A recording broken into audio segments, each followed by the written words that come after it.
నువ్వే మా తీరా అనుకుంటివి మనసారా ఓ కేశిరావు దొర కరుణించవయ్య జరా అన్న బాపతిలా ఇగో ఈ కోయ కూడా ఆ బాపతి ఇది చిన్న సన్నది ఏం కాదు సిద్దిపేటది అంతే నా పిల్లగా మరి ఎట్టట్టుంది అది సంసారం సిద్దిపేట సంసారము చాలా బాగుండే ఇంటికి పంపినాం కదా వీడిని కూడా పంపాలి హరీష్ రావును. అమ్మా నీ బాధ సరళకుండా ఏం బాధ అంత చెప్పరాని బాధ ఏం బాధ వీటే ఎట సంగతి కేశిరావు చిన్నసన ఏం కాదు కేశిరావయ్య దగ్గర సోపతి గాడు అంతేనా దాదా చిన్నగున్నప్పుడు ఎట్లా ఉండేది ఇద్దరు చిన్నగా ఉన్నప్పుడు మంచిగా ఉండే 10 ఏళ్ల నుంచి ముఖ్యమంత్రి అయిన మాకు గలుసుడు లేదు. అమ్మా ముఖ్యమంత్రి అయ్యేదాకా చేసినాం, అయినాక గలుసుడు లేడు.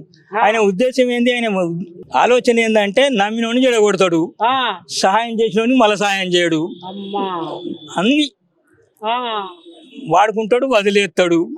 మరి ఇవన్నీ మనకు బొరబండ్ల ప్రాంతంలో కూడా నేను ముందు పర్వతనగర్నే ఉండింటి 20 ఏళ్ళకి.